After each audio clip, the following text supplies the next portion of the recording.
I mean, it's unbelievable to see what is going on out there. You are not serious people. You really aren't. There's a simple fucking word in the English language that appears impossible for you to learn. Civilization is one of them, or how to be civil, just generally in life. But the other one is patience. Patience seems to be the only word you can't grasp in any way, shape, or form. And patience is the ability to wait for. Sponsored by Figure Markets, the video opens with product news. Figure lowered Bitcoin/ETH-backed loan rates to 8.91%, 9.999% APR, launched decentralized MPC custody, and removed interest deferral fees so borrowers can verify collateral in segregated on-chain wallets. The speaker then rails against impatience and short-term thinking, people obsessing over 5-minute charts and hunting for gurus. Something to play out over time. Macro's all about longer-term views, Bayesian probabilities. That's the shifting probabilities as new information comes to light.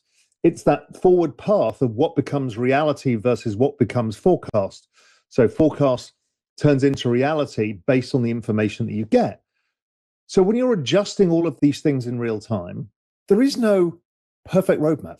There is no perfect answer, but you all think there is. You think that somebody somewhere is going to be your guru and they will know everything. It doesn't work that way. It never has. It is an impossible dream to think that if it doesn't work exactly in that 6 weeks to the end of the year, then nothing works. And it just staggers me.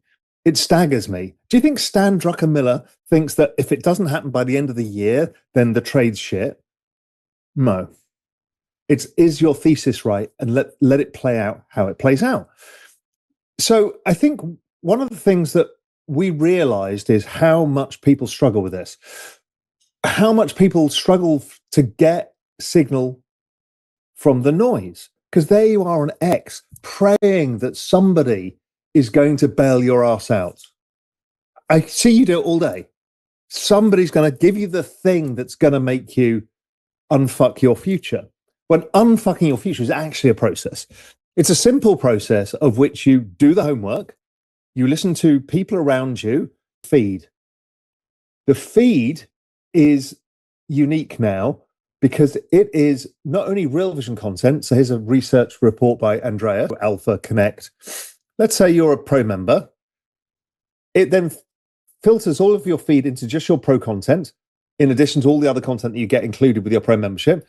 Or you can chat to the community and you can see community members all talking to each other.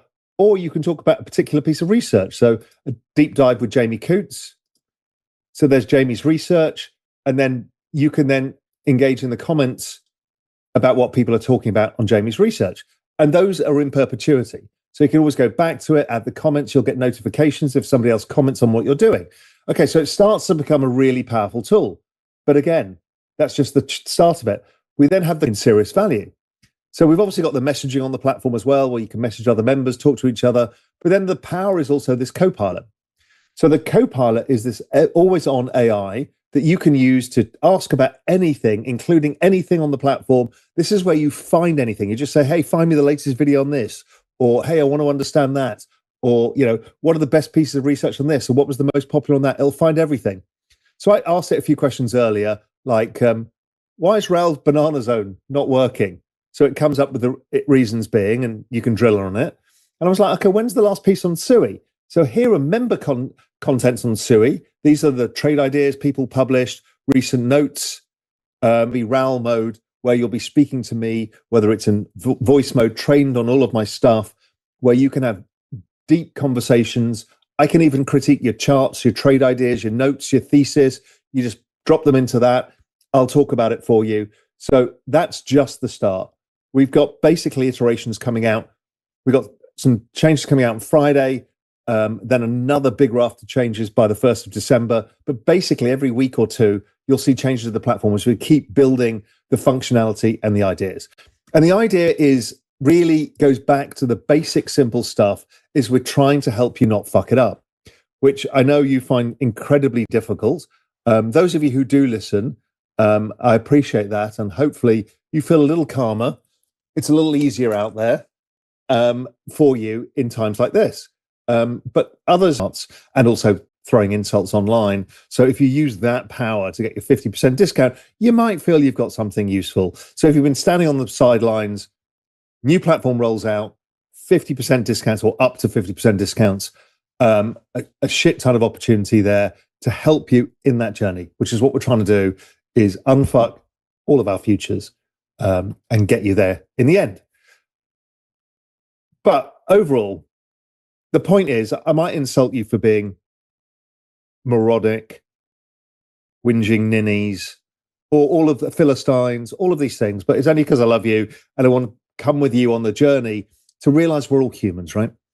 We're all humans, you're humans, we all have our hopes and fears, we all have our dreams. We're still trying to figure out how this all works and how best capture the opportunities. And that, I think, one of the best things and best ways of doing it is having a drink together. So I think it's time you raise your drink, I raise mine.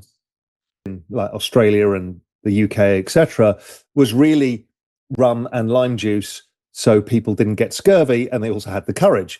But the British ended up adopting gin, and it became London Dry Gin or Plymouth Gin as well. And so they used gin, it became a very naval thing, and then it became a British colonial thing, because what the Brits did after inventing the gin, they're like, well, can we use it for other medicinal qualities except for fighting? Because the Brits are pretty good at fighting, don't forget. We had a big navy, big army, and we'd conquered most of the world. But the one thing we hadn't conquered is the fucking mosquitoes. So we were dying of malaria on the field in India and Africa. So what we did is add quinine, which helped with malaria, to which we call a French fry, which I don't know why you call it French fries, but anyway, there we go. And because the British aren't entirely civilized in their food choices, don't forget they eat fucking deep fried fish in batter. I've gone for some olives as well. So, and actually some large caper berries, just to give us a little bit of variety, because we like to have our aperitivos. I'm actually discovered one of the bars here in Cayman now does Italian aperitivos. So you go in for a cocktail in the early sort of evening, 5, 6 o'clock, and they come with little of that again. But, you know, I kind of love watching sentiment, because, as I said, I understand all of our hopes and dreams are in this trade. Our hopes and dreams, the banana zone, all of these things, they're all like, please, please, please, can I unfuck my future? Please, please, please, can I for once have nice things? And it always feels like we can't. But what happens is I start to monitor that sentiment. And when the sentiment starts getting completely wild, then I know that we're probably closer to a bottom. So I'm going to show you some of the sentiment, because I think it's time for meet incredible tech. Thanks. I'm pleased that you like the amount of work that we do. Acre, Adam Capet Real Estate. This narrative will get people destroyed. No, not doing work and having a probabilistic outcome will definitely get you destroyed, Adam. Michael G, Pro Investor Oz. Okay, I'm sure he's a really professional investor. I'm thinking more and more these wonderful scenarios live in your head. Yes, I'm hallucinating and currently doing this on Magic Mushroom. Thank you for the hopium, but if you read the room, the cycle is dead. No more enthusiasm in this space. Thanks for the macro updates, though. But that is the pervasive sense out there. It's all over. Alts didn't make new all-time highs. ETH didn't make new all-time highs, really. Solana didn't do it. Only Bitcoin did. We've all been fucked. It's all over. Let's walk away. We're going to lose all our money. The market's going down 90%, and that's it. That is the pervasive. You have to get comfortable with that. And that's one of the things people don't know. Well, it didn't do this by then, therefore it's all over. It's like, the market owes you nothing. It doesn't owe you a living. It doesn't owe you the ability to be right or wrong. So you just have to adapt as you go. Okay, Joe O'Keefe. Joe likes to throw insults at me, so I get these insults often from Joe O'Keefe. I think he's a Bitcoiner. It's true.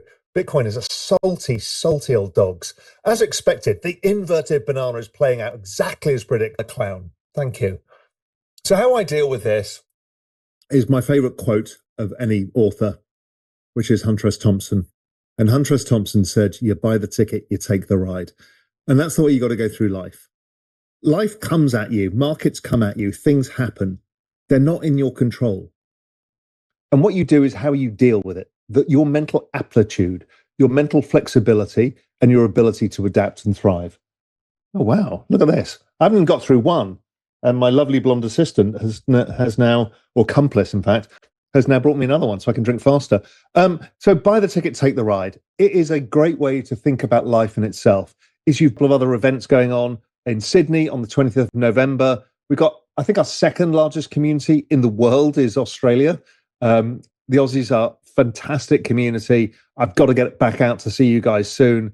You always get the shitty end of the stick, because you live in Australia and you're surrounded by Australians, but also because of the time zones.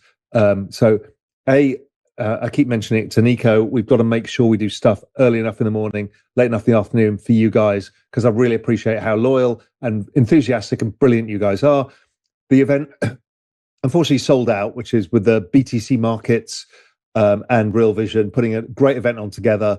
That's on the 20th of November. For those of you going, have a great time. I know you will. What's going on? We'll answer all of those questions for you. It's going to be a bit of a shit show because there's going to be a lot of you asking questions. I'll get through as many as I can. So that's tomorrow for Julian and I, followed by Andreas, I think is Friday or Monday, and then Jamie as well. So I'll see you there for that. Okay, let's do the macro stuff because it's what you care about. Actually, I'm going to have a hit of my vape as well. And we're kind of getting to that stage. And I know that you think I'm a complete moron because I'm berating you over the... That led to World War II. World War II, the end of it, led to a baby boom from world peace. Baby boom was the largest demographic boom of all time. That baby boom has basically driven the global economy ever since. The inflation of the 70s was not a monetary phenomena. It was actually driven by demographics. It was driven by the baby boom cohort coming into the workforce all at the same time, demanding goods. And there wasn't enough supply for those goods, so the world had to adapt. Then we had, obviously, the Suez Crisis and a bunch of other things that came onto it, and a bunch of money printing and other stuff that happened. But and then leaving of the gold standard, all of this, they extended the maturity of the debt from 4 years to 5 years, or 5 and a bit years. And so what that did was break this. We had this extra year in the middle that we never had before. The extra year in the middle didn't need peak refinancing. The refinancing is for this coming 12 months. So we haven't had peak refinancing. So you didn't get peak economic growth. Economic growth was held because we didn't get that stimulus. Rates remained higher